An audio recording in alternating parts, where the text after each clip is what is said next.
Thank you. Meeting is commenced. Can we take roll, please? Absolutely. In attendance, I have Bakuber, Aniro, Nor, Munson, and West. Absent, Hebert, Shaw. And guess, Guess we got Kevin from the Parks Department that's right. or Public Lands. Old school. We'll say park and recreation. Park and Rec. Is that what you are now? Yeah. No, public land. All right, very good.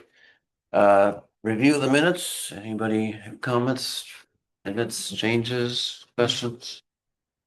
Motion to approve last month's minutes. Are you gonna go with a motion or are you gonna declare? Oh, I declare.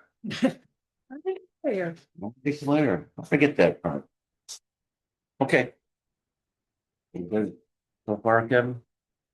I mean, Richard. Yeah, I'm good. Yep. How about you, Kevin? You okay too? I'm good too. All right. Yeah, good. thank All you. right. Okay. Item item number 2, the award of bid for grading and excavation for Spring Hill Pond dredging and Middleton Hill Southeast Pond. Not to exceed the number that you see there by Integrity Grading and Excavating. Right, I'm gonna make a motion. I move to recommend award of a construction contract to Integrity Grading and Excavating, Inc.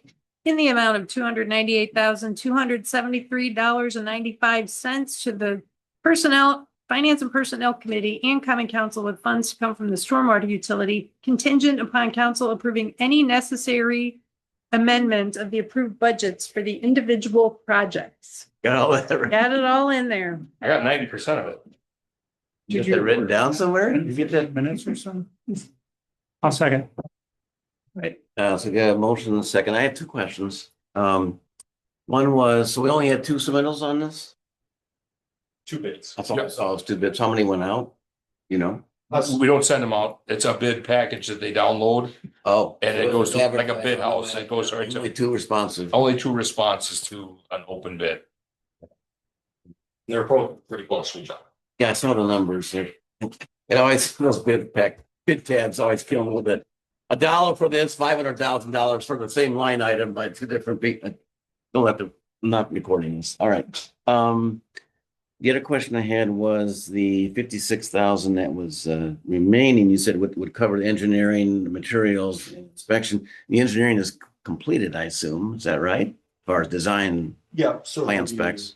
Any RFIs, request for information from the contractor, construction observation then. And is there any material testing on this? Maybe the clay? I don't know. It's a good question. I can't remember. I think there would be. They did take some bores of during design. Yeah. Took some bores. Yeah, that was already design phase stuff, right? Yeah. Okay. And what's the schedule for commencing if the award? We gotta be into the 15-20 day mark. We got 60 days to respond to the bid. So we're probably 15 to 20 days into that. So we'll have to get a recommendation for award out quickly. So they would plan to work right into the fall and winter if they had to? I don't recall from the specs what the time allotted is for this project, Okay. but I believe it was 45 days or 60 days. Yeah. So they should be able to get it done this fall. Okay. Okay. And we talked about some kind of informational signage. Here's what's going on here. Here's why we're doing this. we've ordered barricades and we're working with our communications officer to put up like a barcode thing on it or a QR code to go to a link. So we've got that in process already. Okay. Other questions? Yes, I asked that they add a couple of trees to Middleton Hills. Is that in there? A couple what? Trees, Oh, trees. So that, or did I that can't not get recall in? off the top of my head if there's any trees being planted there. I don't either. We're losing trees in that I area. know we're protecting the tree in Spring Hill, the one that's in the bottom of the basin. Okay, Middleton Hills, I'm not sure. we've had 1 or 2 of those die. Okay. That's something. we Can you can- put 2 trees in Well, after? That is can't, part of the stormwater project, the dredging. Doesn't sound like Well, there's a landscaping phase to that. I assume it's gonna be reestablishing. Restoration. Restoration and Yeah. whatnot. I mean, I don't think we can just add, say, I guess, Jim, I made in the motion before, there was Okay. the request for the 2 trees okay, for Middleton Hills. okay, that was last month or a month before? Had to been. Yeah, Okay, so what's your question? I just want to be sure the trees get in Okay, since we asked for them. all right. I don't know what we have to look at the plans, what they submitted. What they submitted, the trees aren't there And what was bid on too? and it was What was bid on? what was bid on, right, exactly, what was the package? Um, so I can't magically make the trees appear, right, or put them in there without a cost. And neither can you, neither can any of you here. So the question is, The tree, would you verify if trees are included? Yeah. And just get back to us with what is and is not, Yeah, we can do that. okay? Yep. yeah. Okay. We didn't vote yet, did we? Nope. Any more questions? All in favor of the motion, signify by saying aye. Aye. Opposed? Nay, okay. Okay. Thank you. Raber Pond Master Plan, discussion only from staff. We have other staff here too with Kevin. You had the plan, you guys can give the background. Yeah, so it was the recommendation of the Conservancy Lands Plan to request feedback, comments from this commission on the Graber Pond draft master plan. I printed off some sheets from you, and that first sheet on there is basically just sections that I identified that might be areas to look at. This is a 75-page document, so looking at the sections, hydrology, the goals, water quality, impacts of development, and getting your comments there. So we can go through and those individuals, or if you have questions to start with. For discussion, I know there's lots of, well, I have some questions, but I'll defer to the. Why don't you go first, Jim? I focused on the recommendation section. I see Lisa did go through a lot of the, background material and other information to Well, and corrections. Luke made these copies, and the highlighted parts are the ones that I felt were. Is that a more To recent this- draft? No,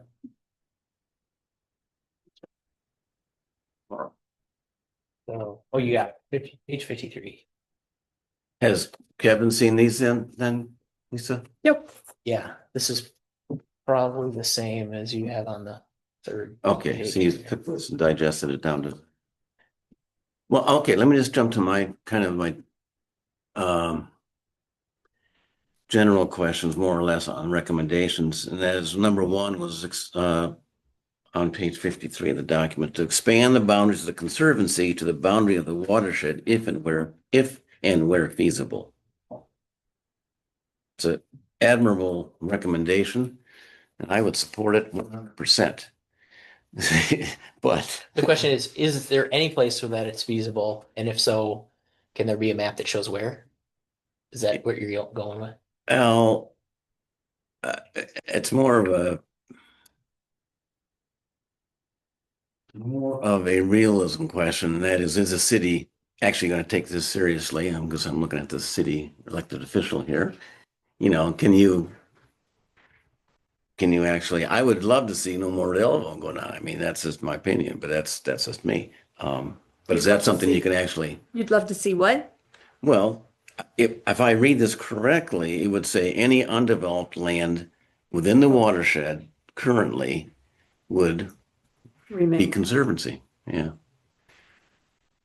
Is that a recommendation the council will let stand? I see. That's the question. Yeah, I see your point.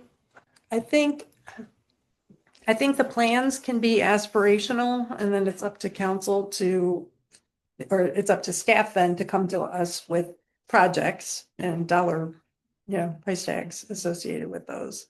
So I think it's okay to approve a plan that has these aspirational goals. Personally, I'd rather see them be goals we can actually accomplish. I don't know, Kevin, how? Yeah, just two thoughts. One is in the Conservancy Lands Plan, acquisition of additional Conservancy lands is a recommendation in there, so that might be considered Mhm. here. When I looked at that, item, my question basically was, are there areas where that is even possible? And if so, can we get a map of Well, what to the the west of Highway 12, does the city have extraterritorial authority to prevent any more development out there? I don't know the answer to that. So maybe that first bullet under recommendation number 1 should be reined in a little bit to expand the boundaries of the conservancy to what?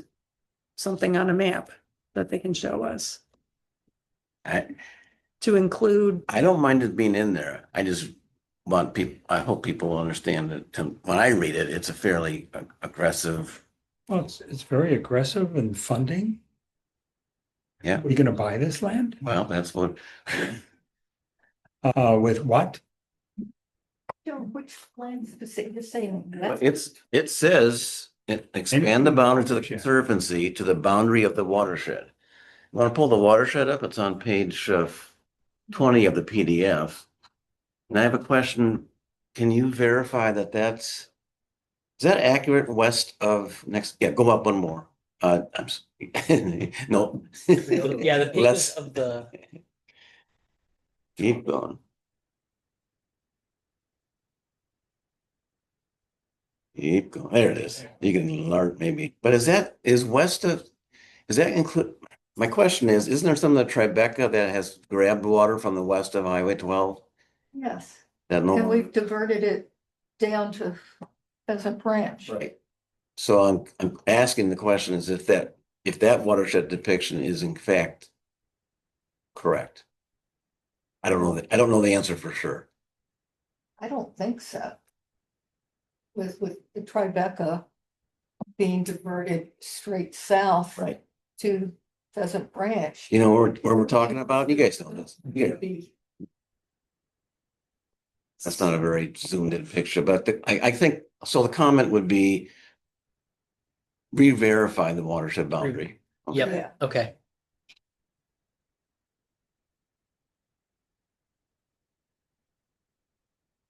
East of the belt line is reasonable. East what? East of the belt line would be reasonable then. Yeah, based on, we don't read the topography here. Okay, That's and the pretty good. figure says that image came from the 2010 plan. Is that the Mars plan? Yeah. That's Okay. probably not correct then. So, okay, perfect. What about making it just as far west as Bell Farm? Because that is reasonable. So what about going, so then north above Greenbrier? I know it's town. It's not city. Yeah, I feel like we should be focusing on what the city. City within the municipal boundary. Right. Current municipal. Well, we go a little bit further west than Bell Farms because the municipal operations center is across. Right. So we go to the belt line. We go to the belt line with what? Municipal boundary right now? Right, but does it make sense? Can you go back to that map?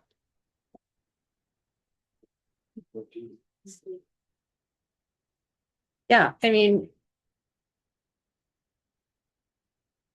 Is there any other conservancy for which this would be a recommendation? To expand the boundaries to include the entire watershed? I don't think we have that anywhere. And so I feel like that would be unreasonable and undoable. I mean, the hydrology is what it is. But for our purposes of having a master plan to tell us how can we best protect and restore and protect Graber Pond Conservancy, the boundaries need to be not the watershed. That's But- just my opinion. Lisa, north of Bell Farms, as I remember, the city purchased that land. Yes, but that's going to be a park and all the That's still land. watershed. I understand the concept of a watershed. What I'm saying is we're not going to, what are we going to do in the neighborhood that is Bell Farm? That this management plan recommends doing? Are we going to take any action? Are we going to, I mean, I don't even think we've got the authority to include the western shore, the wetlands to the west of Graver Pond, which will be part of open space in Bell Farm, but they haven't dedicated that to the city, nor are they going to.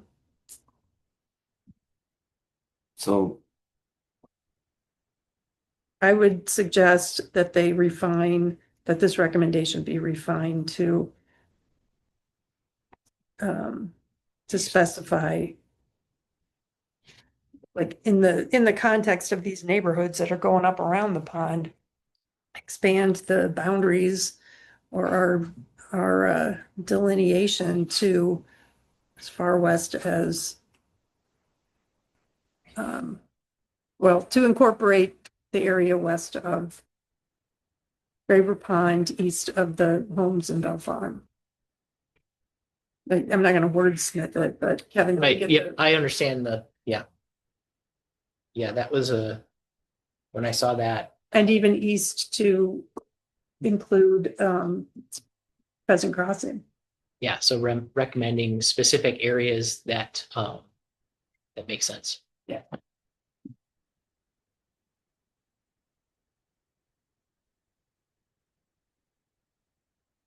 Are you okay with that, Jim? Because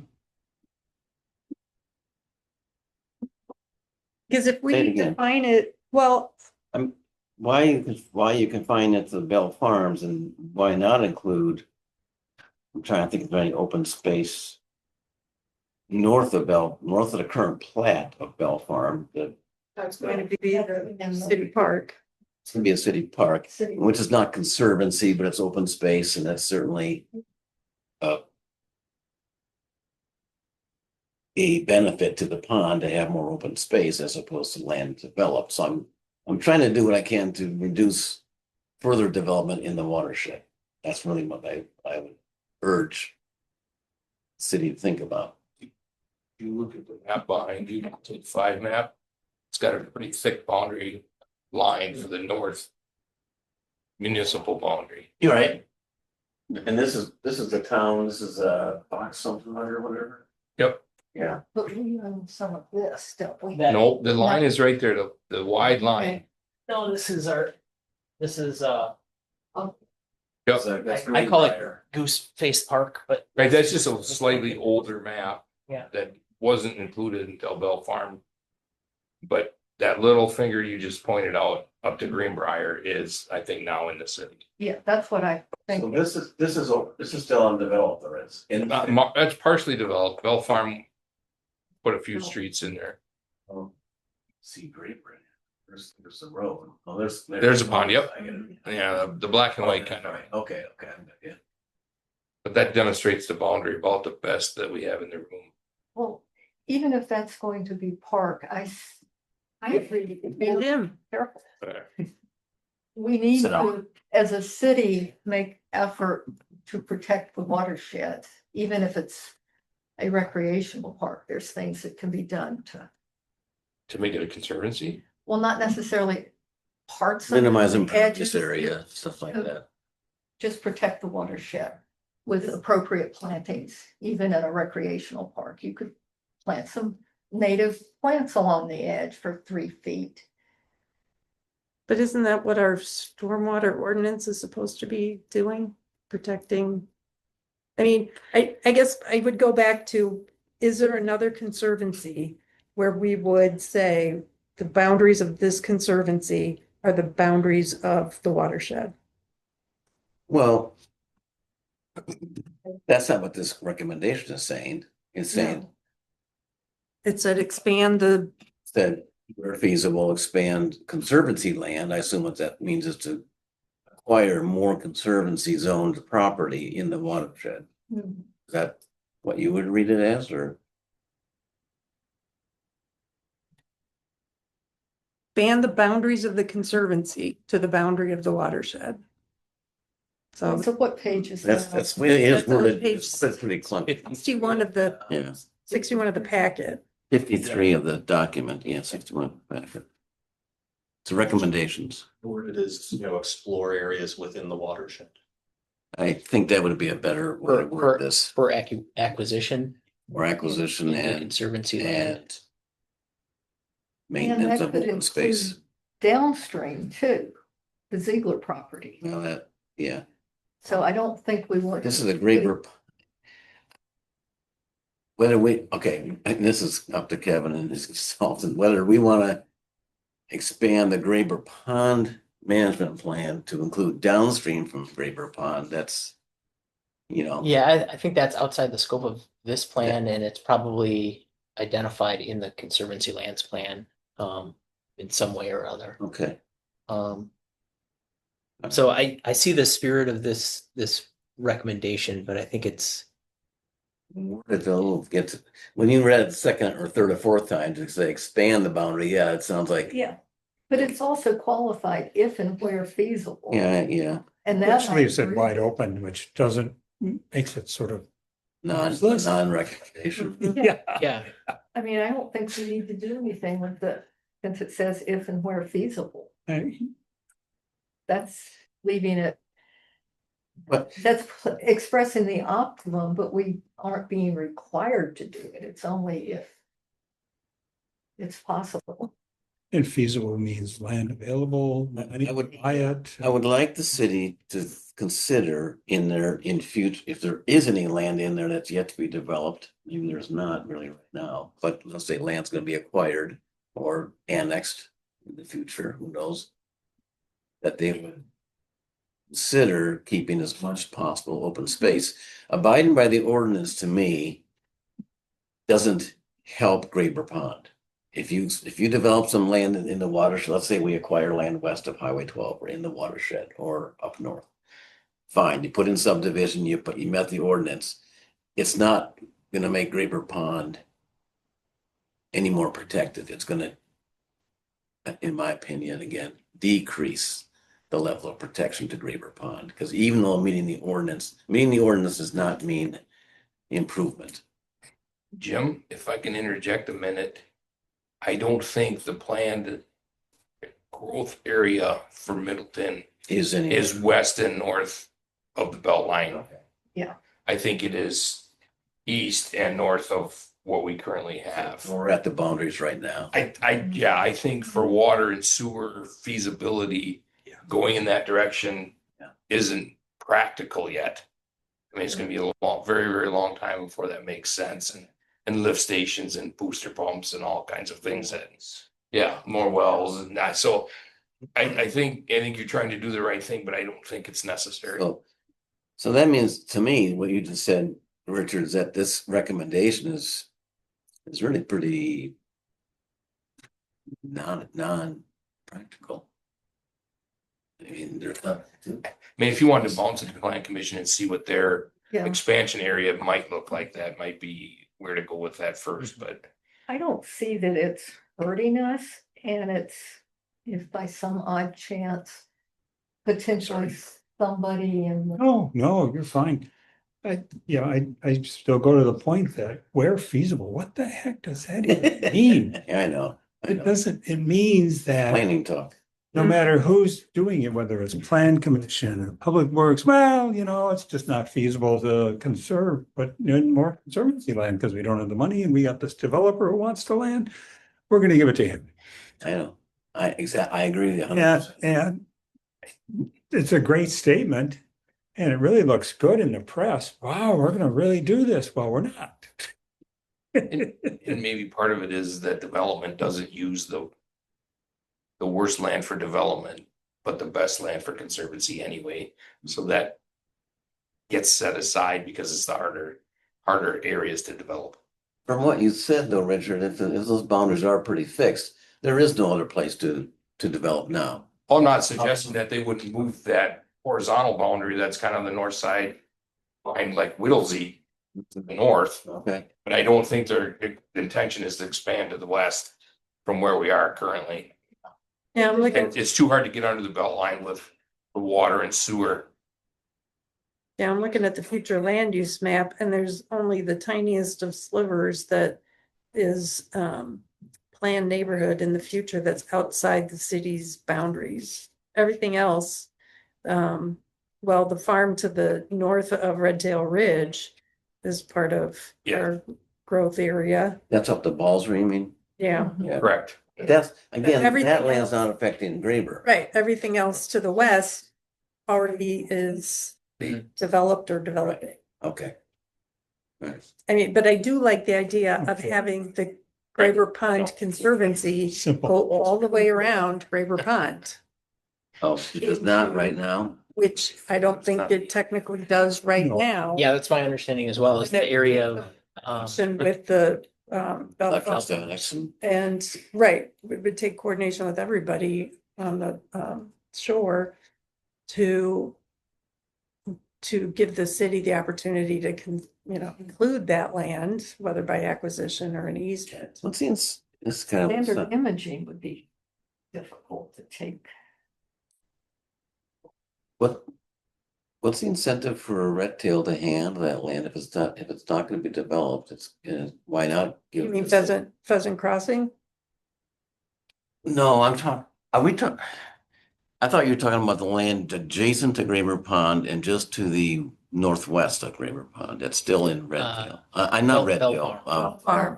Bell Farm, Bell Farms. sorry. Bell And Farm. you've got standard imaging up there on the northwest side of River Pond. It got flooded during the Yeah. flood. Is that what I thought that's what that called? I would look at page 60 of the packet, which shows the River Pond future condition.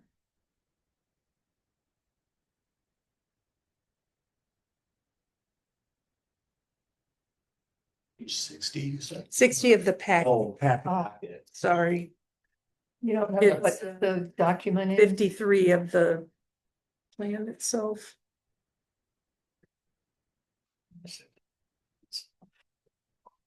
And this map is actually something I had put a comment on, which was only focus on Graber Pond. Because this includes the whole Graber Greenway, and even the Pheasant Branch Ridge Greenway.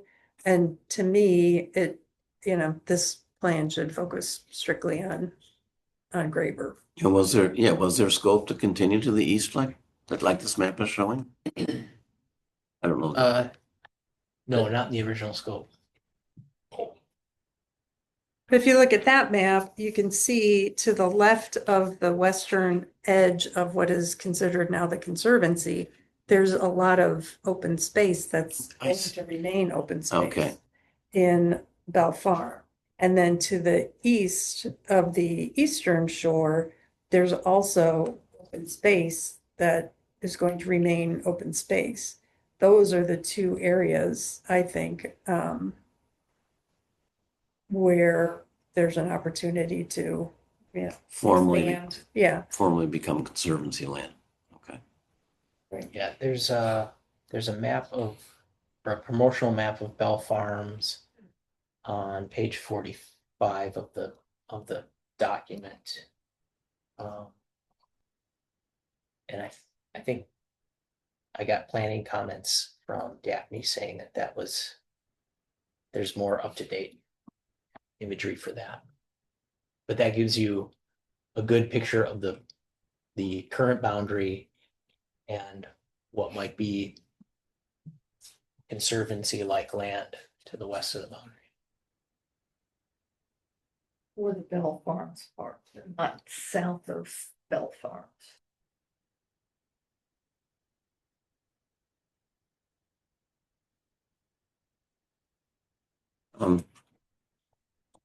So I guess, again, the comment is on that first recommendation, I don't know.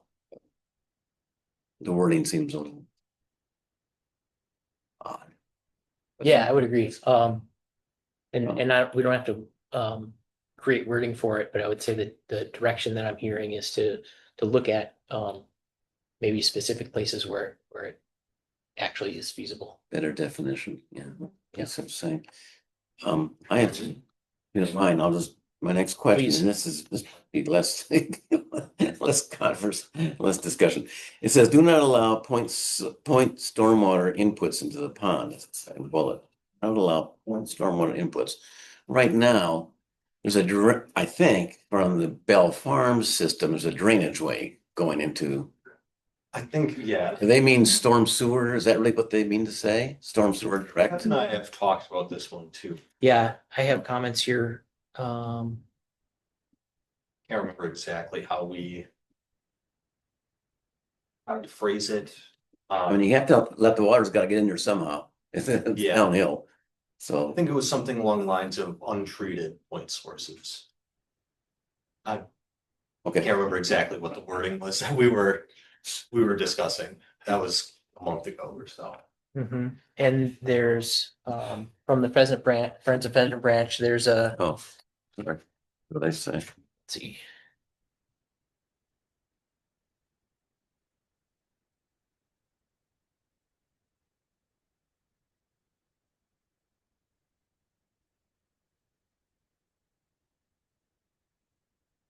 There's a comment in there saying that there is currently point source. Does that sound right?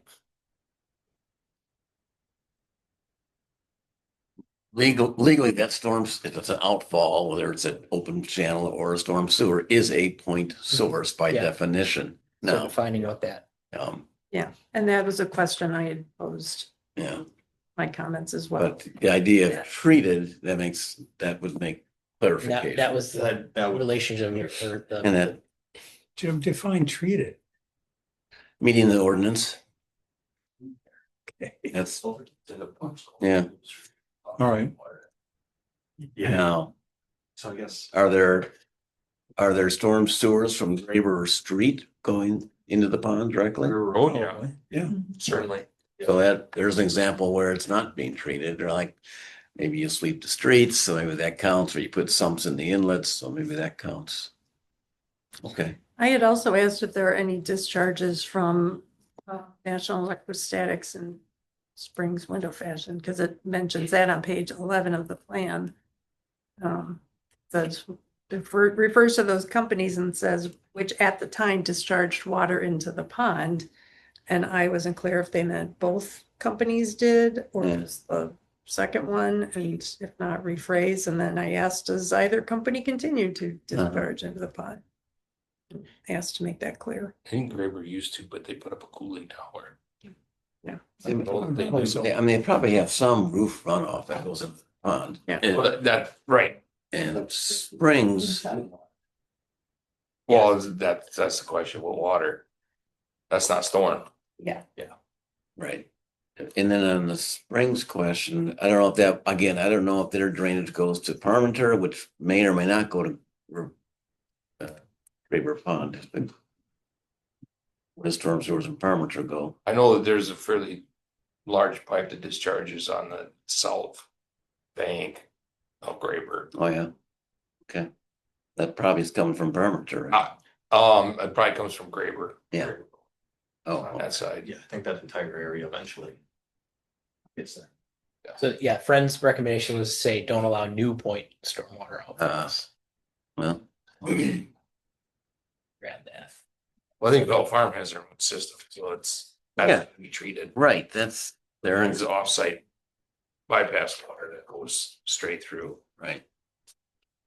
Anyway, so I think what the friends comment would clarify that a little bit better.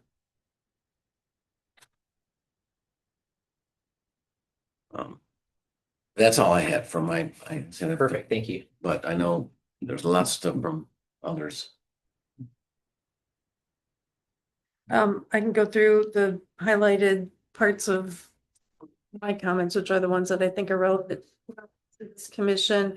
So we already looked at, looking at page 1 of my comments, question about the discharges. Page 12 in the plan talked about the Graber Greenway improvements, and I just provided some corrected text based on our meeting in July. And actually, I said council will consider both of these agreements in August, so it might be possible to update the information to indicate whether the contract was awarded, which it has been. So depending on the timing of the final plan coming to council, it might even be possible to update it if we in September have anything to discuss at this level related to the Ziegler. So just to clarify for me, Lisa, the agreement, oh, that's right, the MSA is still under. Yep. Okay, yep, still pending. And then page 2 of my comments, I had asked why the goals in this plan are identical to the ones in the Conservancy Lands plan. Because it seems like the high level goals should be consistent or should flow down from the Conservancy Lands plan to the individual master plans. And I know this plan was being written at the same time that the Conservancy Lands plan was being written. So that might explain why they're different.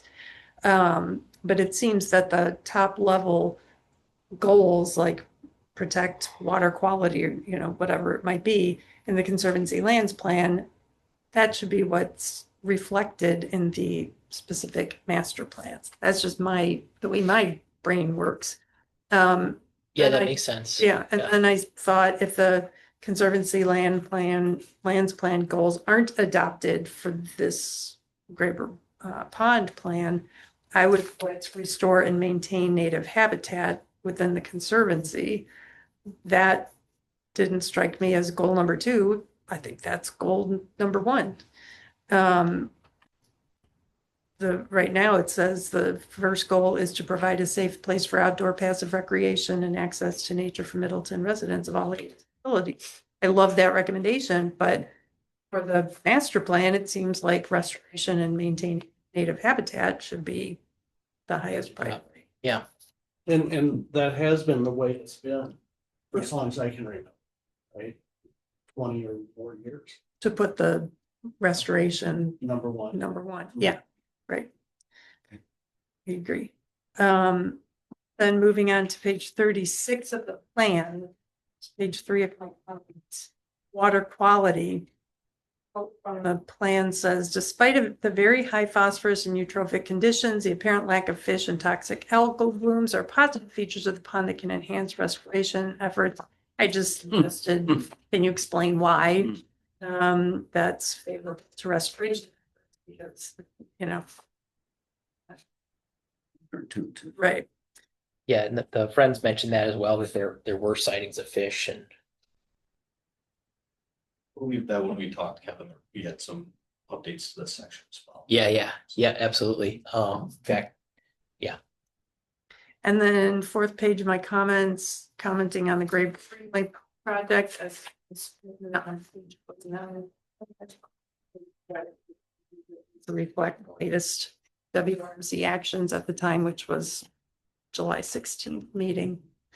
And then 2 paragraphs below that is where I brought up for the future condition section.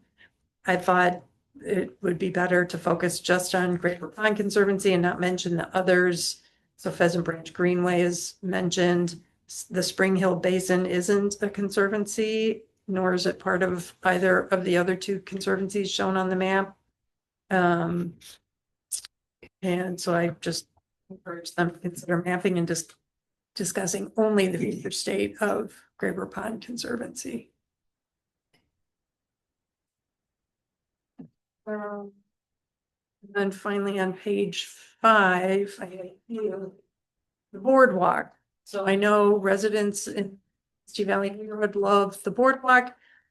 It's obviously more maintenance than a path would be. We've talked about wanting to have a path all the way around the the pond. And so I thought it would be useful if they could weigh in with a professional opinion regarding the impact the boardwalk has on or could have on restoration efforts and the ecology of the pond compared to a path on land. Because if there's ever going to be a discussion of letting the boardwalk continue to function until it needs serious repair or replacement, we need something from experts to say, yeah, the boardwalk it's a lovely feature, people love it, but it's hindering our efforts or it's causing, more cattails than we want. I mean, whatever the reason is, if there's an ecological downside to having a boardwalk in the pond, I think it would be appropriate for this plan That to, worked so well in Explain. Middleton Hills. well, I love that board. so thinking ahead, I know, and we love the boardwalk. Once yeah, it's in, and got it. people fought not to put a path in because the path was on the table, I know.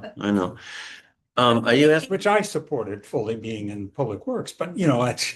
But in the are you future, asking that the consultant add or investigate the potential ecological impacts of a boardwalk in this study? Or I think recommendation for future study? we already could guess at, I mean, Yeah, based on their experience. yeah, my hunch would be they have some reasonings, how it affects the management of vegetation, whether it's through the use of fire as a tool or how it might Yeah. contribute to, So or, if they could just share their expertise. yeah, I don't think it requires adding any other study.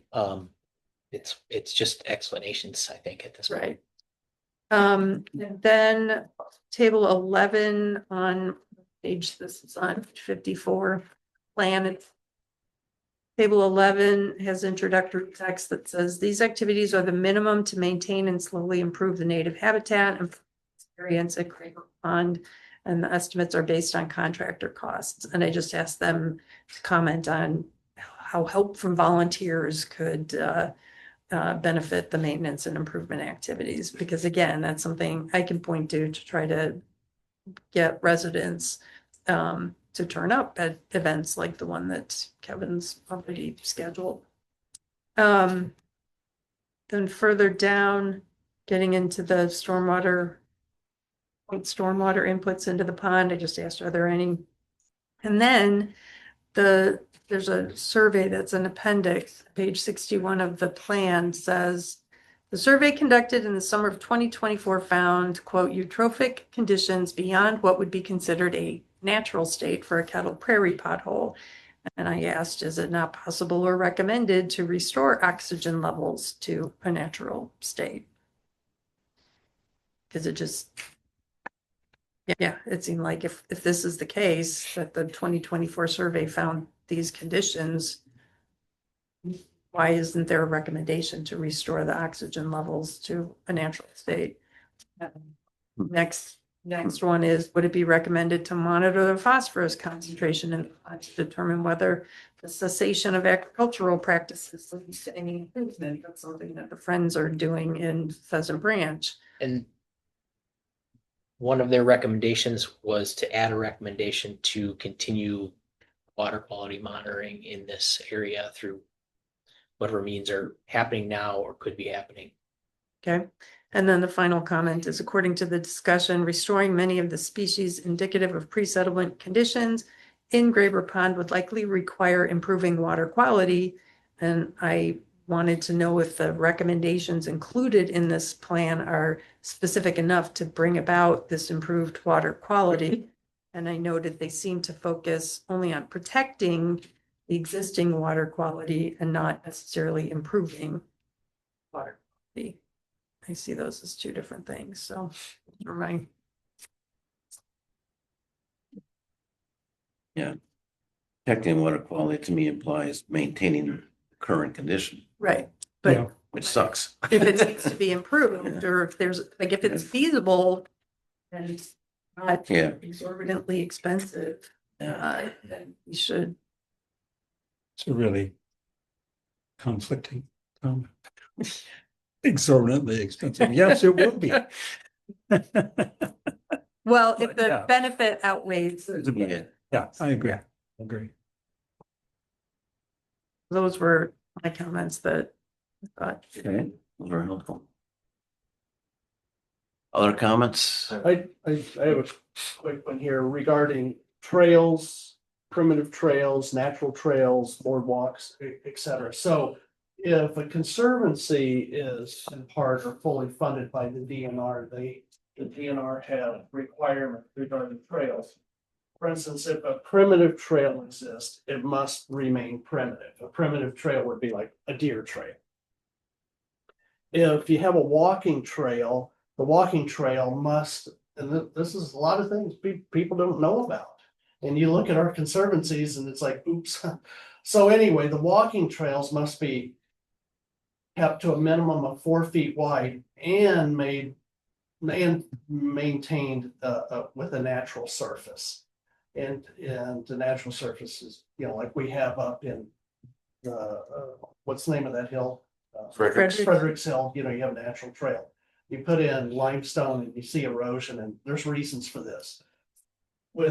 So if, let's say you have trails and they go over a creek or they go over a natural area, the DNR allows for things like bridges, because if you put in a bridge, then people won't be swimming and going around and doing more damage.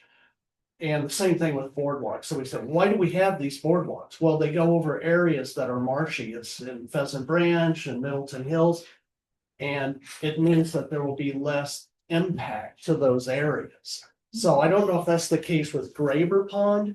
Do they have a boardwalk where it's a marshy area? Because the DNR doesn't want you to just build up embankments, because in essence, you've done a lot of damage to what's now been designated as a natural area. So I'm just thinking, I did go out there and walk around a little bit. You can only go so far. So first time out there a few weeks ago, and I saw they had a boardwalk in a nice little place. It looked like you could launch a kayak or something.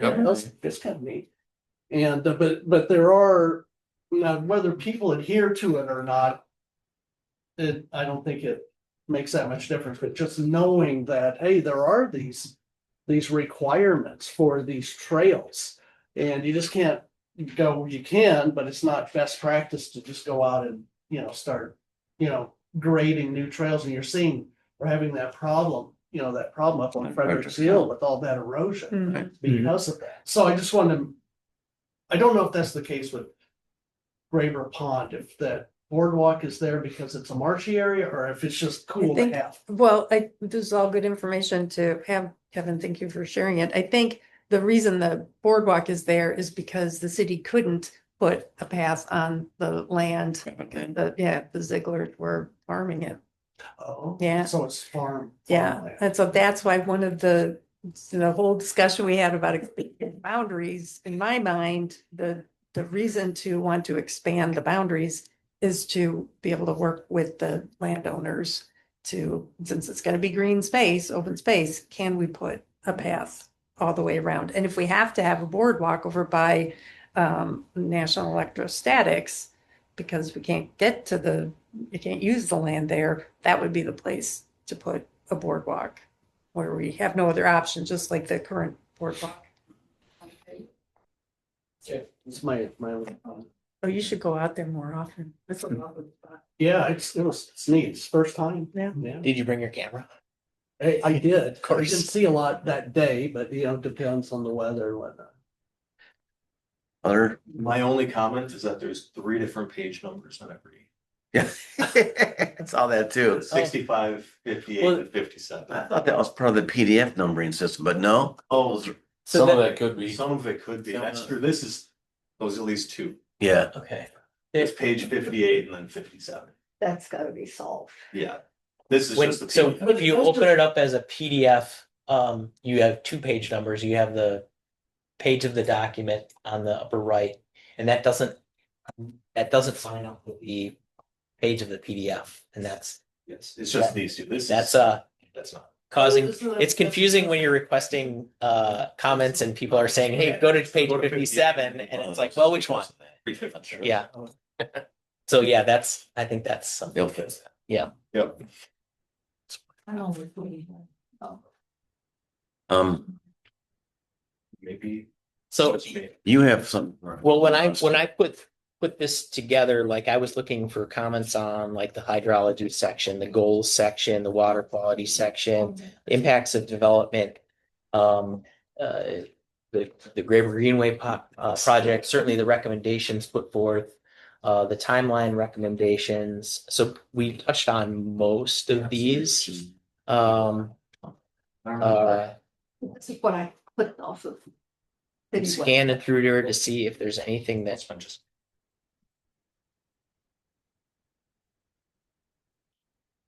Going to the timeline page. Yeah, I mean, the timeline is ongoing, right? More high priority. There's no real other specificity to it. Is that looking at table 12? Timeline for records? Yeah. I noticed that the recommended dollar amount for maintenance is twice what Conservancy Lands Committee approved. Yes. Your point is? Well, and one thing I didn't highlight, but it's in my comments, is what's the time frame for this? See, that's, It should be 10 years yeah, according to our comprehensive. minimum 10, right? Yeah, minimum 10.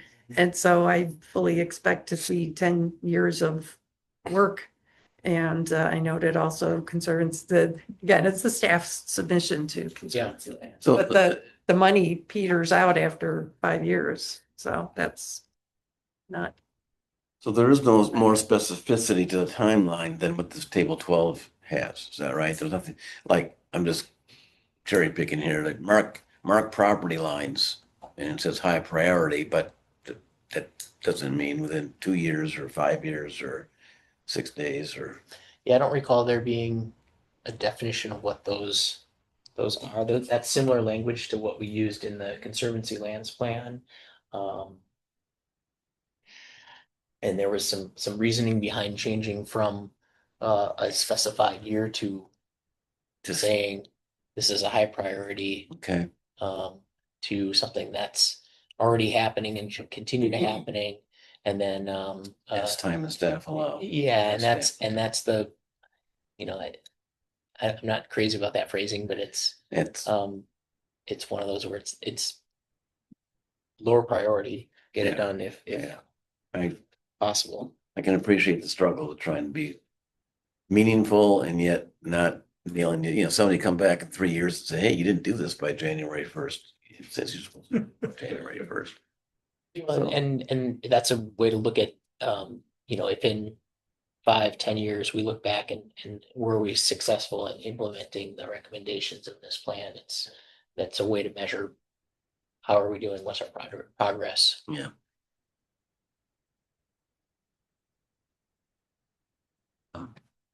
Other items you want to cover or questions from?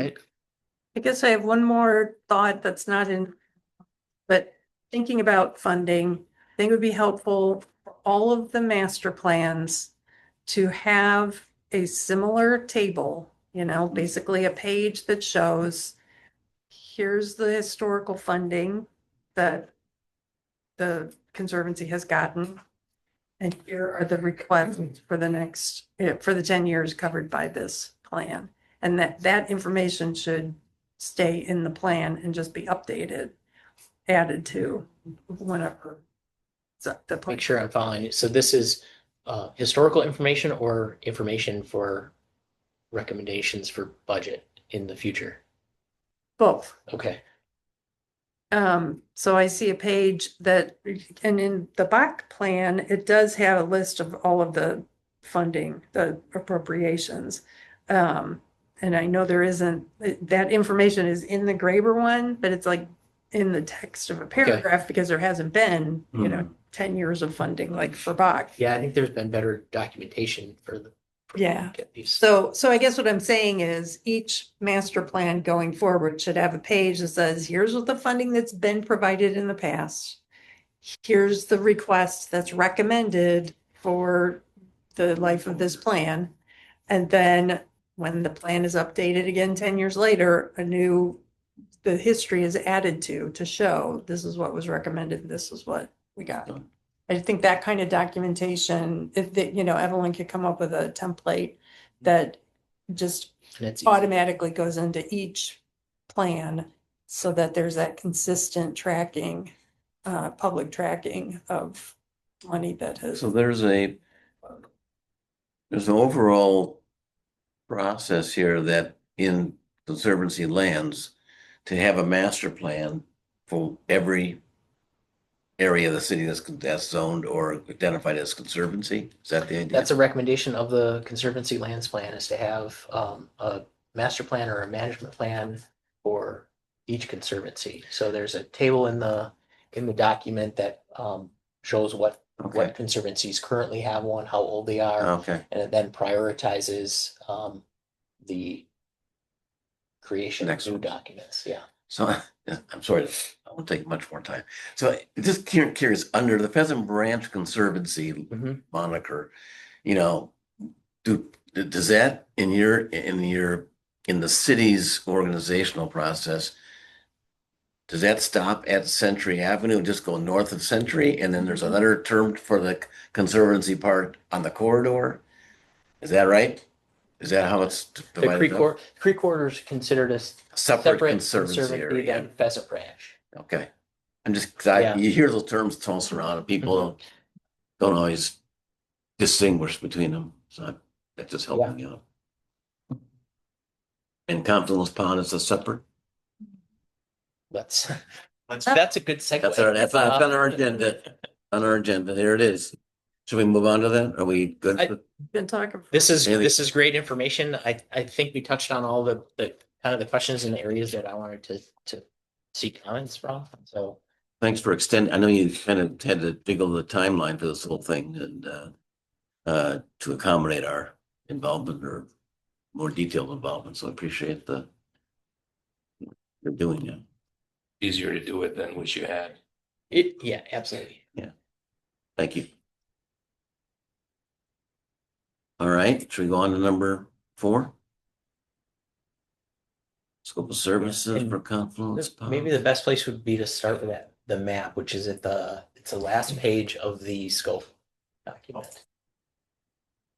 There we go. Okay, so this is the area that we're talking about. And so that was actually a great segue, because we talked about how in the Conservancy Lands Plan, recommendation for a separate management plan for each conservancy. Mhm. And this was one that was at least funding was allocated at the writing of that plan. So it shows up as in the table of prioritization for master plans, it shows up as low, assuming that there's one in the works.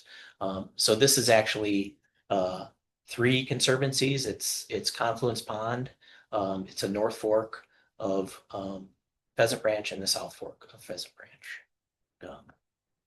And where do you start the North Fork, at Airport Road or at Deming? Or- At the city. It depends boundaries. if you are a Conservancy Lands employee or a stormwater employee, because I think we define them differently. This map shows kind of what I'm accustomed to as Confluence Pond, where you have it basically come up to the what we call the bus barn property, the school bus yard. Mhm. But that could be something that defines these, and Okay. and I almost feel that handling these as one unit makes sense, rather than 3 separate. Is this part of the Creek Corridor, as you pointed out? Kevin, I agree with you. Then we don't have multiple subcontractors working on it. I do know a long time ago, when I met with Rich Morey about the airport part with Mark Sullivan from the Finance Committee, we defined the north boundary as the city property line and came to an agreement that the airport would take care of what goes under the runways. And the city would do the rest. Luke, if you want to scroll up to so this is a proposed scope of services document for writing What this. page of the PDF are you on? I'm just on the agenda item. So the scope starts on page 82 82. of the packet. Thank you. No, okay.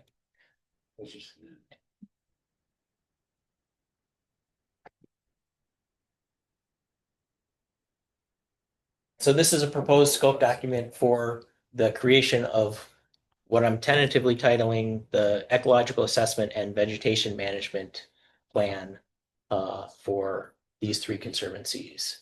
And the reason for that naming is to define the scope into the management of native vegetation and less about the surrounding areas. So in the Graver and the Bach plan, we're talking about a community garden, a trail system, proposed developments around. This narrows it down to something that's easier to write, probably requires less staff time. The idea being that we can move some of these through at a quicker pace and actually start working on implementation of the recommendations sooner and rely more on the Conservancy Lands Plan as a whole for those bigger picture items. So we can just go through these individually. The first one, project management, is pretty simple. It's what the consultant's duties would be. The second is a plan for meetings. So Susan, you recommend, or you brought up the airport, and this is a recent addition to this scope document, is to include areas north of Penny Klein Park into this, and this came from discussions with the city administrator that creating some kind of recommendations for the vegetation in the airport would help them with some of the grants that they're looking at. So including this commission, the Conservancy Lands Committee, and the Airport Commission for meetings to put forth a first draft. And then a combined meeting of, for sure, these two, and then the Airport Commission if necessary to present the final draft. The only comment I have on that is Conservancy Lands Commission is a committee. Committee, yeah. Did I say commission? Or did I write? Oh. I wrote it. That's my bad. I wrote it. Only Lisa would catch that. But that's why, Maybe Susan also. Just jumps out. well, and David's not here tonight because he's usually my punctuation police. So if that structure looks good to you for the meetings, that's what I'm looking at there.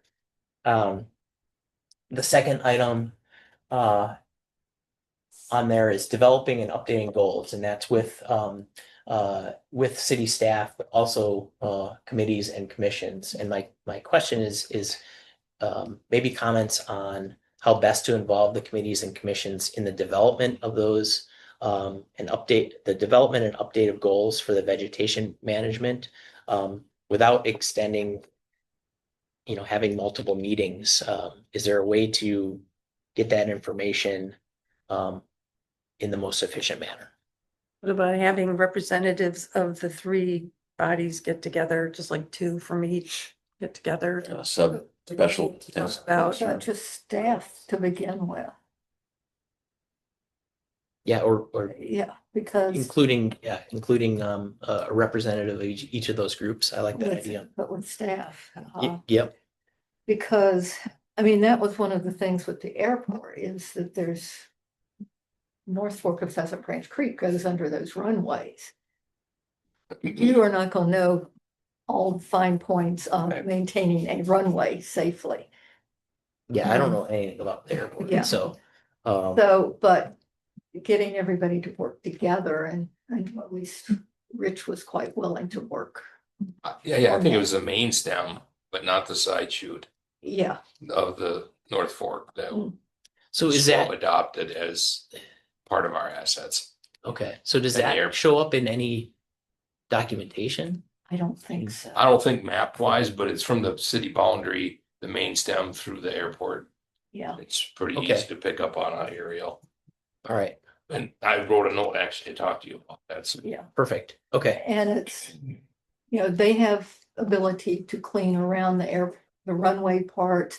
Then there was another part that we had to bring in goats to yeah, clean it out because it was too steep. buckhorn, buckthorn, and all that Yeah. stuff in there. Yeah. So it's Unsafe for a person. number 4 on here. My question, and not that the relevant plans are listed on this scope document, but if there's plans that I wouldn't be aware of, and maybe because they're related to the airport, or information that this committee knows about, that's stuff that we want to hear about. You think that would go without saying? Yeah. Yeah, I mean, there's always the possibility that there's something in the airport master plan. Kevin, you might know. Is there a chapter in the airport master plan about stormwater, anything like that? Well, mostly in terms of capital improvements and it reduces the life of the runways, obviously, and we're having that problem now, so they're going to have to go in and Do something. reconstruct the runway and, completely redo the runway because it runs under, so it does address that. So Kevin would, Are you currently on the commission? No. Okay. but you know that airport. Yeah, it master- was for quite a long time. Okay, perfect. You two should, the two Kevins can connect on that Okay. because that's the only plan I can think of that, I would call out specifically. That's good. Okay. We have Kevin on water resources. We have David Lorman on conservancy lands. So there's good liaison Yeah. relationships there. Rich Maury is easy to work with. So number 5, so maps. So we've got a base map with the conservancy lands plan. You can't make that bigger, can you? You can make us Something- smaller. You can make us smaller. There's nobody online here. Oh, there we go. Okay. So, so recommending and delineating area of the Middleton Municipal Airport. And I feel like it fits into the designation of native vegetation management area that was identified in the Conservancy Lands Plan. So something similar to some of the interface areas we have with parks and conservancy lands, or stormwater and conservancy lands. So including units and subunits, recommended units for prescribed fire, including the stormwater easements that go into the North Fork Confluence Pond, making recommendations on management of those in terms of the vegetation within. And then this 5.5 include surrounding existing and proposed developments, trails, and roads, identify private adjacent parcels for potential partnerships to improve native habitat. So I was looking for advice maybe on this one is what would we want to know about, what information, if any, would we want to gather about the adjacent parcels or developments that might affect the vegetation management of the conservancies. And I think a good example is that, so on Airport Road, right at the right where your cursor's at, that parcel's being developed, the liquidator's property, that one's it's going through right now. Yeah, so they'll probably have stormwater management in the area right adjacent to the conservancy. So like knowing that's a new development, what would we want to know about them, or make recommendations to their I can kind of touch on that landscape, for a second. So landscape plans. there's developers agreement from about 1998, I think, that lays out from the property line, which I assume the conservancy is to the property line here, right? I think the first 50 feet, there can't be any impervious surface. So that's where their stormwater management's gonna be. Next 50 feet, they can only have 50% coverage of impervious surface. So at least for the first 100 feet, there's only a quarter of it can be impervious. So that at least is already in place. I don't think there's any other real requirements there. Other than the stormwater ordinance. Yeah, they're gonna put their stormwater. Got it, yeah. And are they within the Conservancy Pond zone so that peak flows aren't Yes, managed, right? yep, but they must hit sediment control. But it's usually the peak flow that takes up the most space, so that's no longer an issue there for them. Yes. Regionally accounted for. So Kevin, Sorry, regionally accounted for. is your question whether it should be the consultant's role to identify private adjacent parcels for potential partnership? Is that something the staff should provide to the, Well, we can provide them with information that we have. I'm kind of wondering if there's, and this was a discussion I was having with planning staff a little bit is, can you look at areas that maybe there's turf grass adjacent to it now, but the owner of the parcel is interested in having native landscaping? Like, is there some kind of partnership between the city and the private parcels? That's kind of what I'm sure, going with, and not that it would be identified in this plan, but maybe just the framework of, hey, this, parcel over here, the I don't know, has a potential to have native landscaping in there. If that would be best identified in the point system for the landscaping plan Mhm. in the Yeah. zoning. Yeah, You could just give a high point value to native. We do. That's already, Okay. yeah, in fact, just the other day, Plan Commission, we didn't reject. We approved a landscaping plan that was made necessary because of the Pleasant View Road reconstruction. And even though it's a PUD, well, because it's a PUD where they were going to do this landscaping, to obscure the road a little bit, we were able to say, oh, you know what? You're a PUD, but we want you to abide by the new zoning code, which says 75% of your plantings and 75% of your landscaping points have to be natives. Mm. And they had presented a landscaping plan that didn't do that. And so we approved their request contingent on them giving staff a different plan. And those are, correct me if I'm wrong, those are like initial conditions. So when the develop goes in, the building goes up, they have to meet a certain requirement. But is there any requirement down the line, 5 years from the? Well, if a private commercial property owner wants to change their landscaping plan, they would go to the city with the new plan and we'd say, oh, you need to do 75%. Mhm. And maybe that's the way you to think about it. can Close it. Yeah.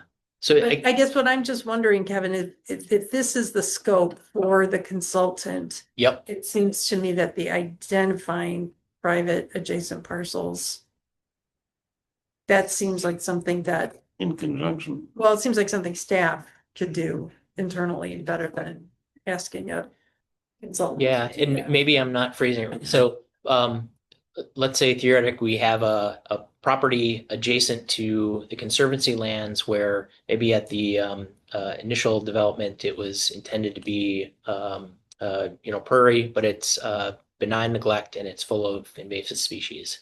So it's a detriment to the conservancy adjacent to that particular parcel. So just saying like, hey, there's an opportunity here to talk to somebody, see if they're willing to put some maintenance in there. I guess that's kind of what I get it. I'm just wondering who would be the best person to, one, identify that property and two, have that conversation.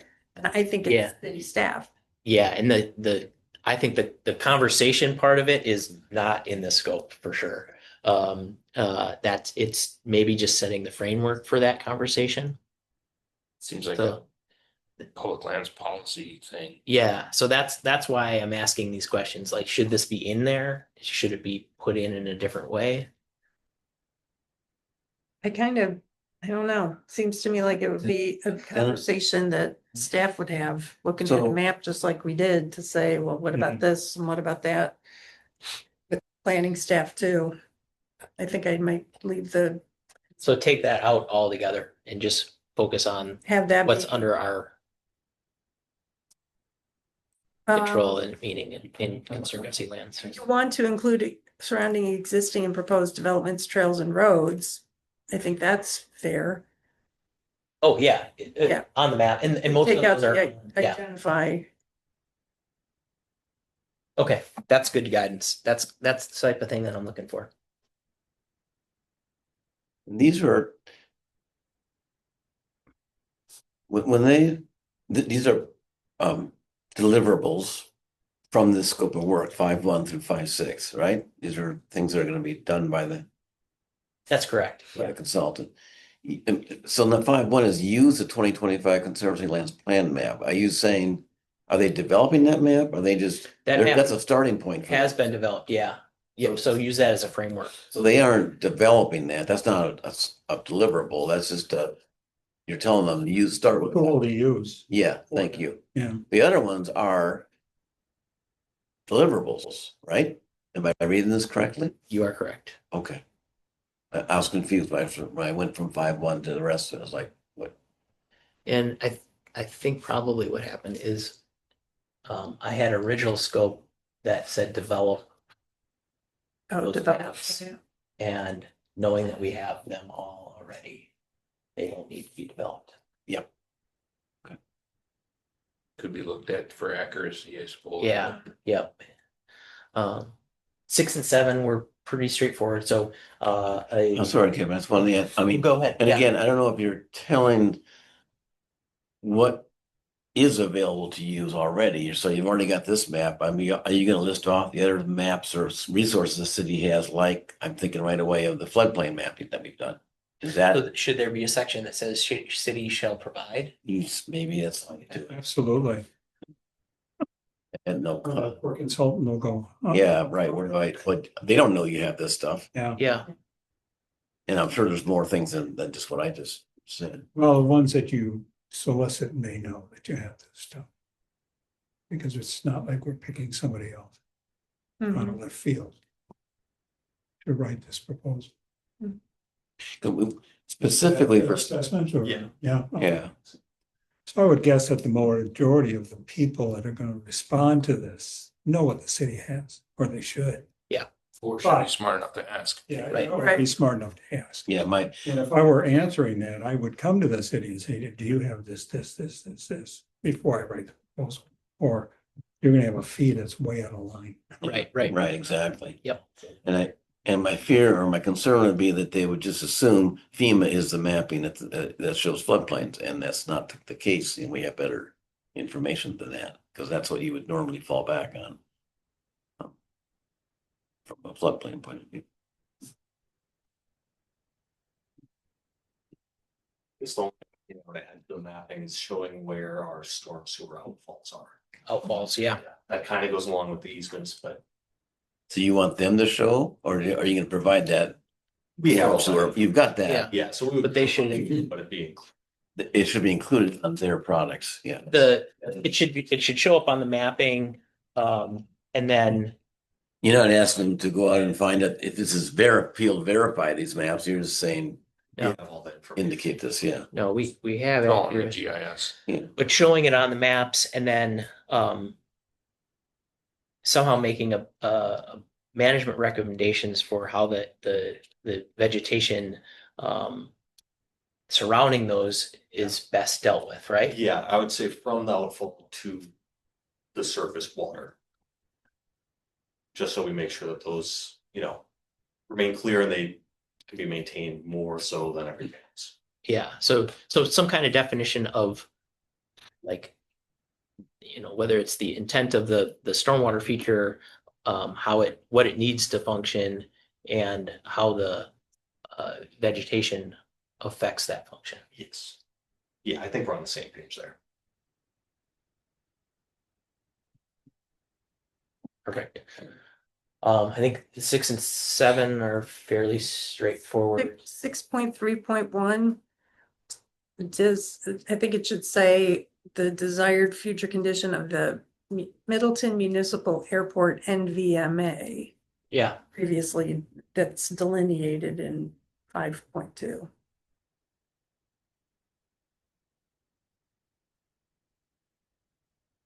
Then number 7, it's water resources. Gosh, Management Commission. but I got the CLC right on that Got the one. CLC right on that one, but you have to I'm gonna, yeah, add an S, committee to commission. That's nothing, they're about to change their name to a committee, so. And then also, I think 7.1 actually should be split into 2 because after the airport commission, there's a little space and it says incorporate feedback into final plan. Mhm. That should be a 7.2. You see where that's? Yeah. Yeah, yeah. Yep. And then it's very important to say bookmarked PDF format.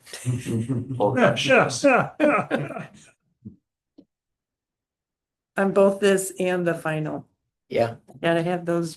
Mhm. Like, I gotta ask a question on right, 6.2, description of past management, grants received, existing management plans, primary, that's an open-ended scope item there.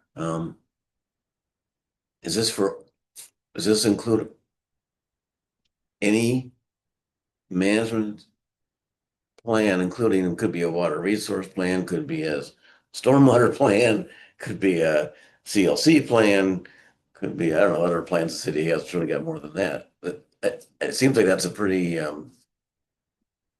So how do we make that more specific? Or what do you want? Does it need to What do be you- in the, what are you yeah, looking for? Just a listing? Are you looking for what's, make that, maybe Why it's have that showing in up there? as like historical background. Do we have a precedent, like an example in the overall plan, the conservancy plan or something? That's equivalent to this? I think, I mean, these are 2009, 2005 plans that are, yeah, they're simple. They focus primarily on the vegetation. I think it's the timeline can be condensed from the type of plan we looked at with Bach or Graber. The price of each is gonna be less than those of Bach or Graber, so. Yeah, they do have introduction, background information, site history, etc. I don't know. Maybe we could- well, I guess, The heading from there. sorry. Well, maybe lift, Yeah, keep going. Kevin's Yeah. trying to So ask him for something, but maybe it's the background information. so look at that 8 and see if one of these fills that role. Site history and summary of vegetation management, maybe. Yeah. Yeah, I don't know what 6.2 provides. I mean, if you just mean it for conservancy land plans, okay, that narrows it down. But I don't know if that's what you meant, Stormwater, yeah. yeah. I, No, I think that's a good point. I'm not sure, That can be trimmed down or taken out. yeah. That was 6.2. Yep. Is there any way to, well, I know there is, so I'm gonna ask, can we specify a page limit? Because Yeah. I think, you know, if we're paying someone to do this, we should be able to say, like, this plan, how many pages are in those, like 25 or something? You know, I love consultants. I used to work, I was like consultant adjacent, but you get a lot of volume. Get a lot of volume, a lot of appendices. Yeah, and I feel like, you know, the ones that are included, these two, I think are really good.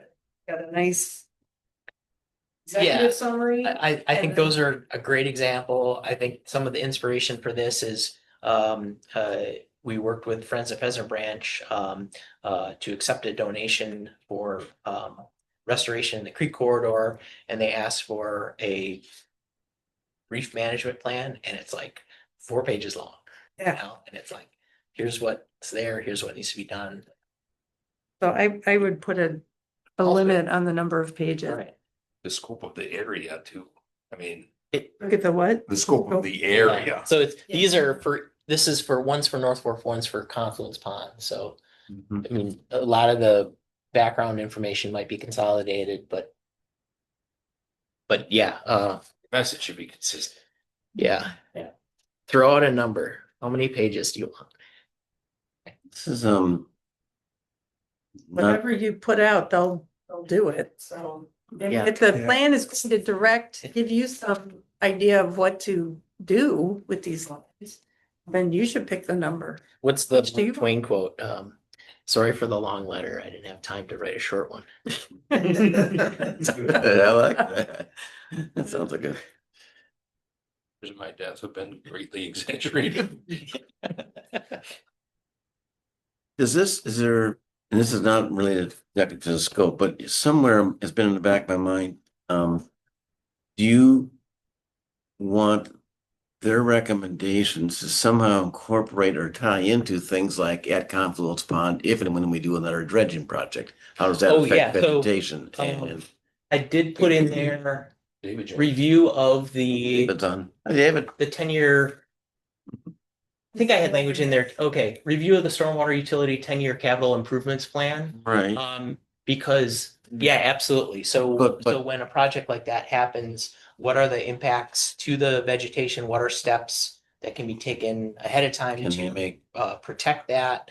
What are rehabilitation efforts needed afterward? So how does this work with that Right. plan? right, so when you say review, I mean, Yeah, what what you're asking for is, Recommendation and that work with that. recommend how to coordinate or minimize impacts from dredging or future dredging.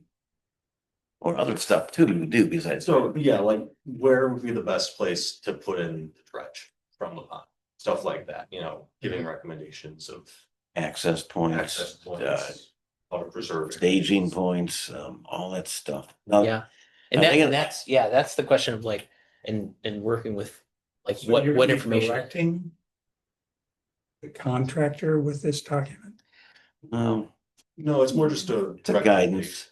Yeah, Yeah, I think it would be a document Because you that want to stay so far away from ways and means that you Yeah. make your head spin. right, right. And if you start dictating, you're just asking for trouble. no, I think it's more a tool for the stormwater That's- utility to say when we put out a proposal, here's the things that are important to us, and they're not necessarily saying you have to use this piece of equipment, but we're looking for this end result, or we're looking for this thing to protect it. Is that Okay. difference? I don't know. Yeah. They're gonna take the easiest route in so that they have less Absolutely. to restore. That's how they get the low Yeah. bid. But that's again, without going to the ways and means, you'd want to recommend plantings and vegetation to avoid, if you're gonna have a high quality area, well, don't put it in the most easy access point for your pond, right? That's gonna get torn up someday. Right. So make it more different kind of species list for that area. Yeah, so being aware of that 10-year plan and knowing that, hey, in 2 years, this particular facility is coming up for dredging. Do you put efforts into this area, or do you Yeah. designate an area where access is easy enough? So yeah, Or wait till the dredging's done, so you know the water contours, of the. I Yeah, say or- this- or this is even- both aquatic vegetation and land vegetation also, are they This both is- being recommended here? this is land-based vegetation. So they won't be making recommendations on water line below. I'm just asking a don't- question. I don't think so. No.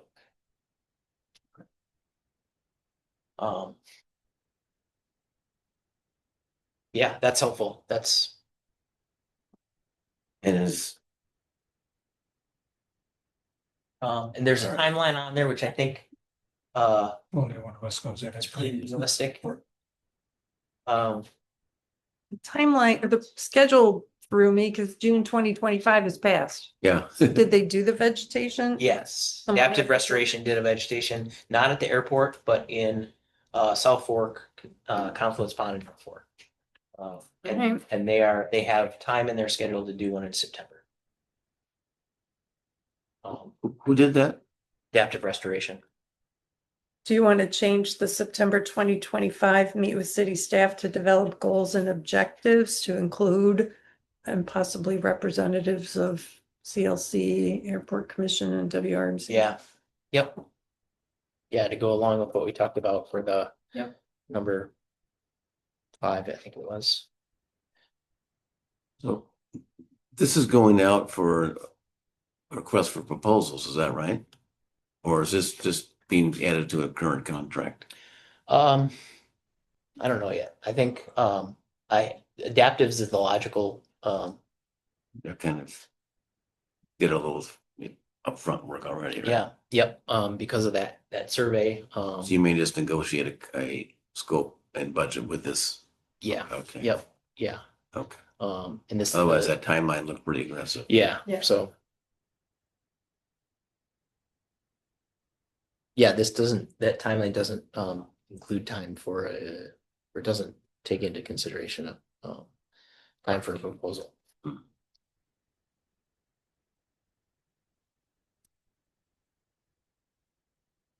We did it. That one. What's that? I said we got through that one. Yeah, so my only other question is if there's anything missing, and then there's nothing specified in here about public involvement. So what would you like to see for public involvement in this? Like, Well, there is a comment form. there's a comment form that's probably the only thing on there. And There's no public meetings besides the ones with the committees and commissions. those are the only scheduled meetings, so no public involvement meetings. This is just a product, not an action. Yeah. Yeah, so I look at it as like we're taking inventory of existing conditions and we're making recommendations on how to manage those. It's not necessarily proposing Actual work, Yeah, or new facilities. but you would use that as a reference for any contracts beyond that or actual work, which could But have. I would rather at this Have point public say, you know what I want is a meeting instead of at the end of the process saying, hey, nobody involved me in this, right? So Well, the city can always hold the meeting, right? Doesn't have to be the contractor who holds the meeting. So I would say, as long as there's a plan to have these 3 committees meet twice with the consultants to go over the draft plan and then the final plan. It's a lot of, I mean, those are public public, meetings. yeah. Okay, perfect. There also That's could kind of- And then if somebody's like, well, I just feel like in this area, we should have more input, then the city can always offer something up, but it doesn't. we have, One of those meetings to have some public comment. I know we don't Yeah. always do that, but, Yeah, and if nobody shows up, then, oh, well. That's your comment. Once through the committees, you could attend a public information meeting as a requirement of the. I think that would be a good idea to present it to the public and nobody will show. But you can still just have the consultant here for an hour and a half. Yeah, Right. yeah. did we have public comment on this area for the Conservancy Master Plan? not specific questions. For this geographic area, was there public comment? On the I think the master comments plan? were kind of open to generalizations about the conservancy as a whole, and there's opportunities for people to say conservancies that they visit or that they appreciate. But I don't think there was anything specifically asked about these in particular. I guess I was just thinking of like, we had one in Middleton Hills, that most of the people focused on Middleton Hills issues for the master plan. Mhm. Was there anything out at Confluence Pond? No, closest would be a Precy Park, Okay, Cromrie Middle School.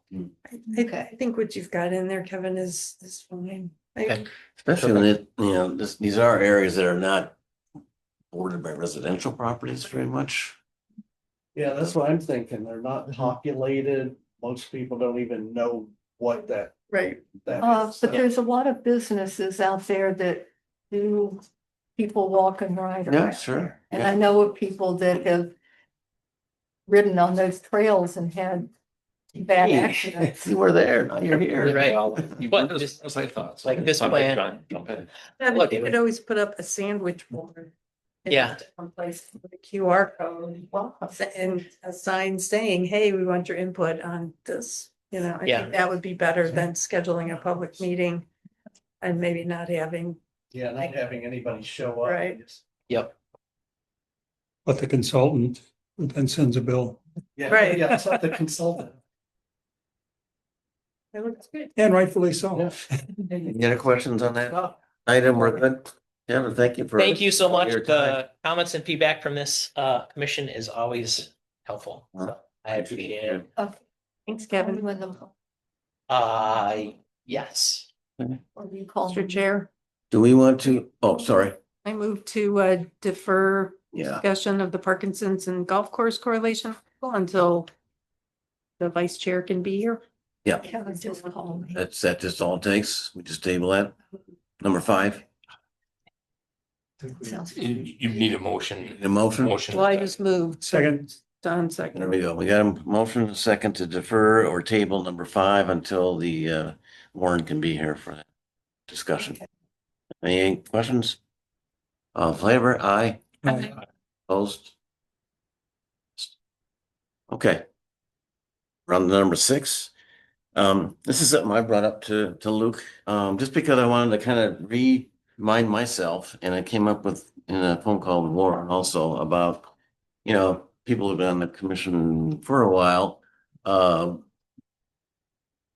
during the history have had more, thank you, Karen. Oh, you got. Thanks, you're good. Kevin. Have All right, had thanks, everyone. various levels of involvement and understanding of what our role has been or is to be or should be when it comes to site plan reviews for stormwater management for new development and existing development.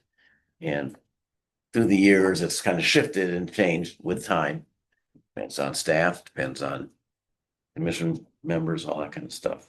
So I wanted to just kind of reset the clock a little bit and Luke and Richard to give us a kind of a how you see the flow now, and is the commission, where does the commission get involved, and what are our limits? Go ahead. Yeah, so I guess just to start, I was kind of giving a big overview. I'm working with Rich and Tom to pull together a new erosion control and stormwater management application and checklist. The current one is a little clunky. We have separate for stormwater and separate for erosion control. If you're doing stormwater, you're already doing erosion control. So we should just have it all together. We don't have to go into detail on this, but it's just general permit conditions, information we need, and then a check. And just to set the stage also, this is all required by our MS4 permit, which is state regulated. And so Yes. the assumption is this is compliance with that Yeah, so regulation. yeah, we're under the same permit overview as like the city of Verona, for example. That's where I pulled a lot of this formatting Where from. do you get that from? I pulled together that one too, believe it or not. So I like the way it's laid out, it just makes it a lot easier. But anyways, we'll get an application in, they'll check if they're stormwater erosion control, each one is $250 through the ordinance. Once we get the payment in, and we get all the plans, any other fees, and the applications, those go to Jesse, who's our office manager. Once he gets them, he files them, once the permit's paid. He files them under a special or a certain permit number, gets them started to get tracked in our spreadsheet internally. And then those get out to MSA. Does this come in after plan commission approves a final plat? Or where is this triggered? Sometimes these happen concurrently. Typically they'll go through plan commission first. They typically on a The developer, permit itself, or do you mean just the they'll start working process? through the Concept. the concept review at Yeah, okay. thank you. Luke, Yep. how often do you update the fee? I don't know when the last time we've updated the fee is. That's This is usually, 15 years probably has been. yeah, Shouldn't it be a little higher to keep up with inflation in terms of your time? Well, and what is MSA gonna charge us for Right. their jobs? So- Well, they don't charge us. the thing is MSA, we push those costs right through the developer. Oh, so the developer pays they're it just directly. directly paying, so, Yes, and so it's just internal bookkeeping, Yeah. really, yes, they, so, they have an escrow account that we pull from right, reviews. but the fee for this is probably in line with. It's what it more pays. industry. Yeah. Okay. Yeah. Yeah, I guess if we ever did take reviews back in-house in the future, we could look at, some other fee format there. That, I'm remembering this correctly, the fees are laid out in the ordinance. So when we do look at the ordinance this fall, we could look at updating those figures as well. That's just, yeah, do that, I would think that would be something to put on a fee schedule rather than having baked into an ordinance. We've talked about that as well, too. Yeah. So we can, That's a better idea. yeah, when we rework the ordinance, we can change that wording. Yeah. So. Yeah, so once we get the plans of stormwater management plan, Dane County used to review kind of alongside Eric and city staff for the stormwater side of things. Since we have MSA as secondary reviewer already, Dane County's taken a step back from that and not doing the stormwater reviews. They do still do the erosion control reviews. So they review erosion control to make sure that's compliant, and they do the inspections in the field. That kind of ties into the end of the project where Dane County will know when the project is ending because they're already inspecting it. Then they can do inspections with stormwater features. And so any permanent BMPs. The county does that for the We permanent? don't do the inspection of that. Oh, They'll review the as-built alongside us as well. So the as-built for any stormwater management feature goes to the county and to us as well. and what? And to the city as well. Oh, okay. So that's kind of just, we work hand in hand. So, but in general, once these fees are paid and we have everything we need to start the review, get sent out to all the parties. MSA will pull all their comments together, city staff will pull their comments together. We have a shared folder that we're both working in at the same time. Part of our budget for next year, actually in Public Works, is to add Bluebeam to our software abilities. That will just make everything a lot smoother. But yeah, so once all the parties have reviewed, we send comments over to the developer. They make their corrections or responses. Then it comes back and it's just an iterative process from there. Till everything is acceptable. So if there is a variance or any sort of, not meeting the standard, that is when we would come to this committee. Bring forward the stormwater management. You meant to say, I know that. Kevin got me messed up. But that's when we come to the committee or commission, Only if a variance is required. only if. If everything's being met, all the numbers check out, they meet the ordinance, it's approved, we don't even see it. No. That's the way, and that That's, is a little bit of a shift to see, and Luke may not appreciate that, but Richard, you were on long enough to, Yeah. we used to debate, maybe Nauseam. more minutia than we should have. Nothing got better. Yeah, but we would talk about plantings and soil stuff, yeah, Remember 11 o'clock meetings. okay. yes, really, that's the point where the commission would get involved, give input, not accepting the variance, not accepting maximum extent practicable. We're asking the developer to meet the standards as Right. stated. That's the basic process. I'm just curious if the commission has any concerns, questions, approval, but anyway, I think it's great questions. that we don't get involved unless there's an issue. There's an issue, and then we get the heat for it, right? I think that's true in Public Works too, isn't Oh, it? it is. Yeah. Yeah. I mean, they come in with plans and we typically do review everything, but it's not staff does the review. And we go, I'm trying to remember if we've ever changed anything from staff. Well, maybe where this. You're not questioning. That one goes, but I mean, it doesn't change very often from what staff recommend. Yeah, by the time, I guess just from a public works side, by the time the plans and plat, everything gets there, Yeah. it's been reviewed quite a bit. Quite a bit and beat to death probably before we see it. And that's a good thing. By planning and engineering, so. And in your own review that says this has met the ordinance, specifically when we get down to these numbers like peak flows for various size storms, we know these numbers have bar around them.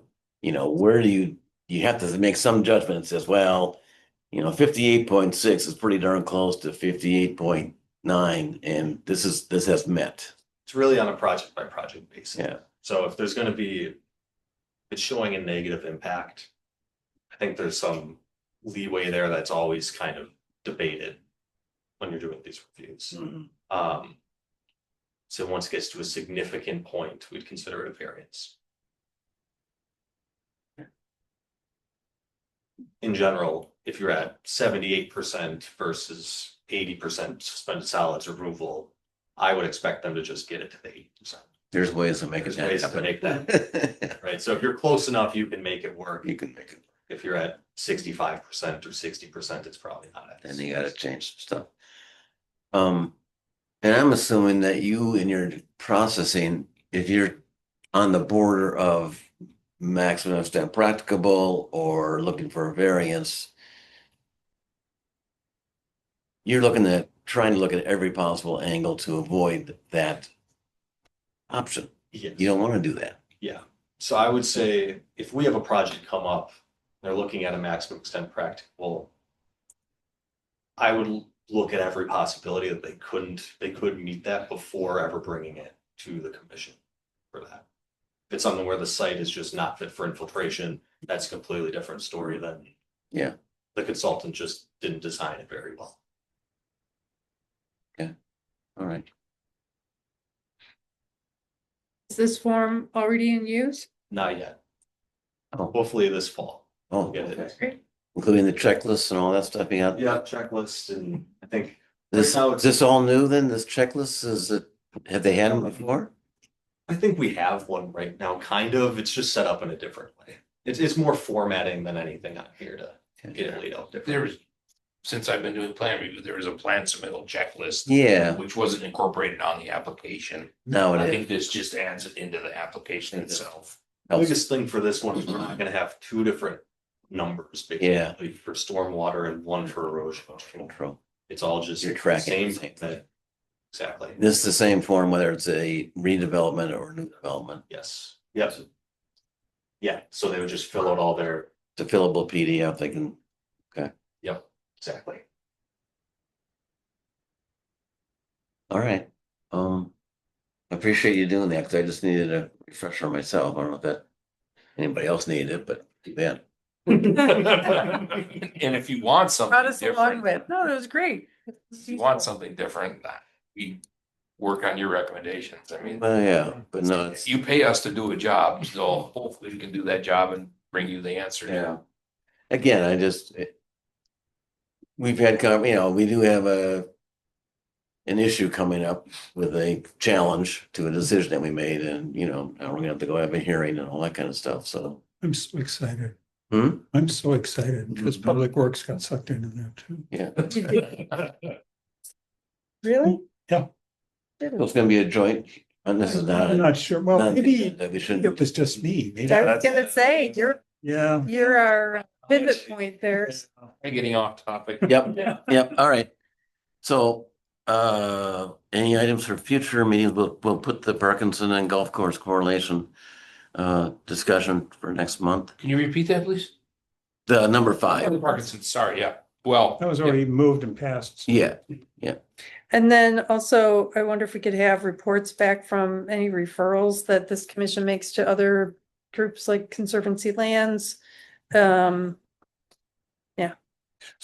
are you asking for some Whenever, feedback on? yeah, whenever we make a referral to another She wants to Commit. got the sign big it. signs up. Ah, Yeah, yes, so whenever we make a referral, it would be good I to was gonna have ask- on a future agenda. yes, thank Get you. a response. Yeah. Yeah. Yeah. Cause I know I saw that was being proposed to seal. Yeah, thank you.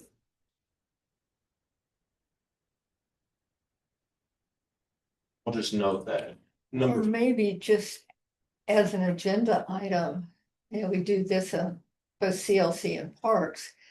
An item for a report from whoever the liaison is for the past meeting.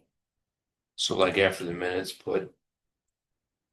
Just Well, it's at the Update end, from CLC rep or update from Parks. Yeah, yes, public works. or public Public works. Works. If something was referred to Public Works. On this last parks agenda, Last parks agenda? it will have their last item.